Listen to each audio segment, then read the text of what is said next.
We're here to break down the 2026 Chinese expert consensus on managing obesity with comorbid cardiocerebral vascular disease. The focus is on high-yield takeaways for immediate clinical application.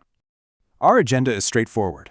We'll start with core principles, then move into ASCVD and cerebrovascular disease, cover key pharmacotherapy updates, VTE management, and finish with Class 1 lifestyle interventions.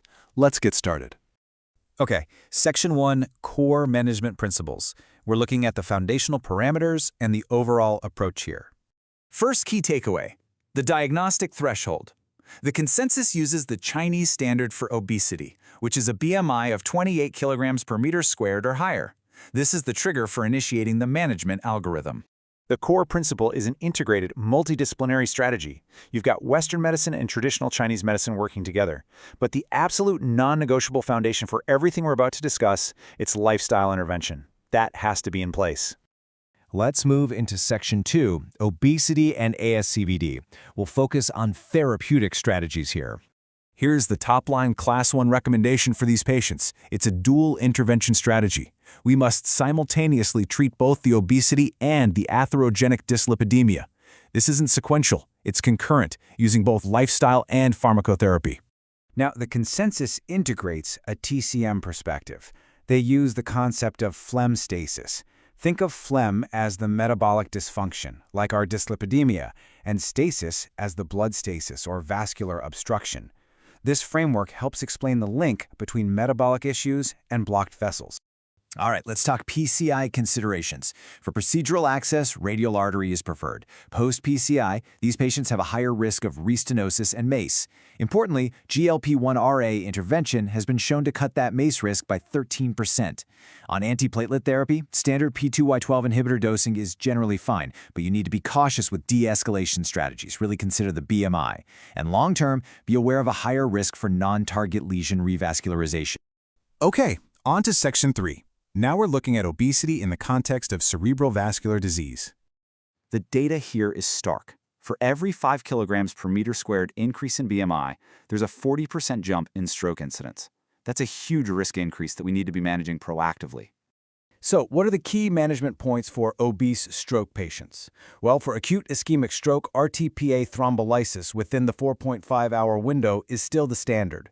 For secondary prevention, aspirin and clopidogrel are your first-line options. If they have AFib, you're looking at DOACs or warfarin, but you have to factor in weight and renal function. Lipid management, statin efficacy is pretty much the same as in non-obese patients, so base your choice on risk. And a big one, you must screen for comorbidities, especially obstructive sleep apnea.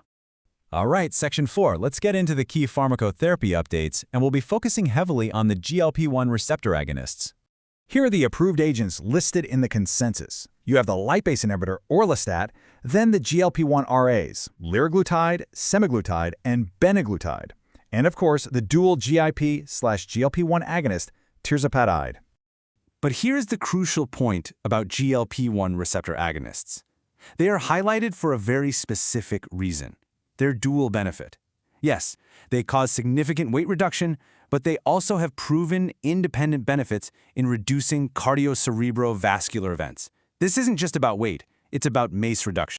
And this is all backed by high-level evidence from pivotal trials. Remember, we saw they reduce post-PCI MACE risk by 13%. Semaglutide's cardioprotective benefit is based on the SELECT trial. For liraglutide, it's the LEADER trial. And for semaglutide's weight loss efficacy, you've got the whole series of STEP trials. Okay, next up, Section 5, VTE prophylaxis and treatment. Let's look at anticoagulation in obesity. So, this brings up a common clinical question, right? Does obesity mean we need to adjust the dose for DOACs when treating VTE? The answer is no. The consensus is clear on this. Standard DOAC doses have been shown to have similar efficacy and safety in patients with obesity compared to non-obese patients, so no routine dose adjustment needed. Now there's a Class 2A recommendation here. Because obesity is a persistent risk factor, for patients with VTE where obesity is their only ongoing risk factor, you should consider extending anticoagulation beyond 3 months. Of course, this is after a careful risk-benefit assessment. Finally, let's get to Section 6, which covers the cornerstone of all of this, the Class I lifestyle interventions, specifically the exercise prescriptions.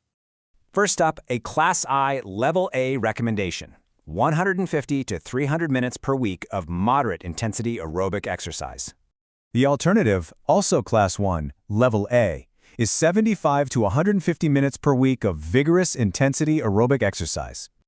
And to round out the exercise prescription, it's not just about cardio, there's also a Class 1 Level A recommendation for 2 to 3 strength training sessions per week. This is key for both muscle strength and for improving lipid metabolism. So, let's summarize the immediate clinical actions. First, adopt the BMI of 28 or greater as your diagnostic threshold. Second, prioritize GLP-1 RAs in patients with obesity and established or high-risk ASCVD for that dual benefit on weight and MACE. Third, use standard DOAC dosing for VTE, but consider extended therapy. And finally, prescribe those specific quantitative exercise regimens, 150 to 300 minutes of moderate aerobic plus 2 to 3 strength sessions a week. These are the key takeaways to implement in your practice immediately.